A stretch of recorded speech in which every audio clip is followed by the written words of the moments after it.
Come with me for our day in Ketchikan, Alaska. One thing my family likes to do when in port is we like to hire a private guide to drive us around and see different things. So this time we used Alaska Hummer Adventures. Our guide took us to the Green Coffee, which is his favorite place to get coffee in Ketchikan. He said they're the only ones who roast their own beans in the area. They have beans from all over the world, and once we got our coffee in, we headed to our next destination. When you hire a private tour guide, you get to decide what you do, and I really wanted to see some totem poles and said that I had read about Totem Bright State Park. Our guide said that lots of tour groups would probably be there, so he took us to Potlatch Park. This park is privately owned by people who really like to collect different things, such as taxidermy and guns. So they have a little museum and a gift shop. Then on the rest of their property are lots of totem poles.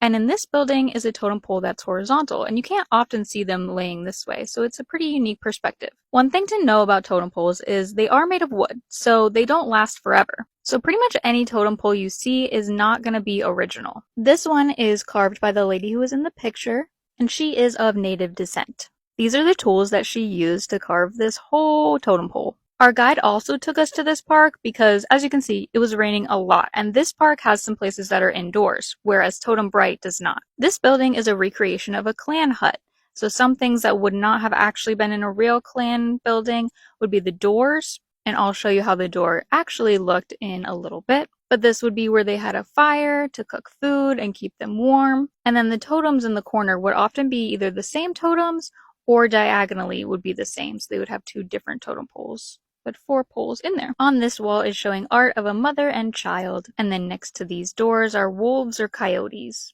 Also, the totem poles aren't there for any type of religious purpose. They're there to tell a story or to tell you who lives in the hut. Also, this park doesn't cost anything to go to, but they do hope that you'll buy something in their store. The store also has lots of items that are actually made in Alaska. I'm not entirely sure how true this story is, but he said that this building was used when Disney Cruise Line first started coming up to Alaska, and it was used as a kids club.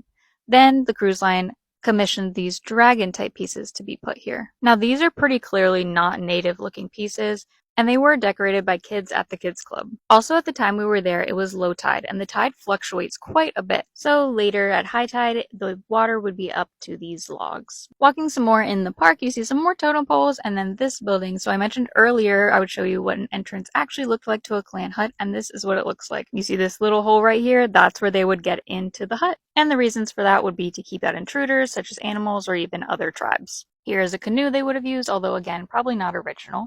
Then we left Potlatch Park, which is north of Ketchikan, and we headed south. We saw some bald eagles, and he took us to see this waterfall. Because it was raining so much and all the water melting off the mountains, these waterfalls were really flowing. Also, that waterfall was just on the side of the road. We didn't hike anywhere to get to see it.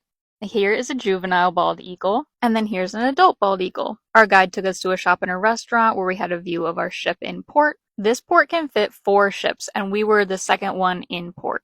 There were 3 total that day. From here, we went to go walk in town, and there is a walk where you can see the salmon run when it's salmon season. This is a man-made salmon ladder, so this is designed to help the salmon come upstream. It seems really crazy, but the salmon go upstream here, and that happens around July and August. I think at that time of year, this water wouldn't be flowing quite as quickly, but it still would be a lot for those salmon to swim upstream. Then we headed to Creek Street, which used to be a red light district in Ketchikan. But the way this area is built, it's so cute how all the buildings are along this creek and you've got these wooden boardwalks along it. A great thing to do when you're in port at Ketchikan is just to walk in this area, especially if it's sunny outside. Unfortunately, we walked it in the rain, but it was still really great to see. Then we got back on the boat and it was time to leave Ketchikan. Ketchikan is also called Alaska's first town because it's the first town that you come to by boat. We are on a Holland America ship, but one thing to note is if you book an Alaskan cruise on Norwegian, you're going to be in port, not in town. Norwegian built their own port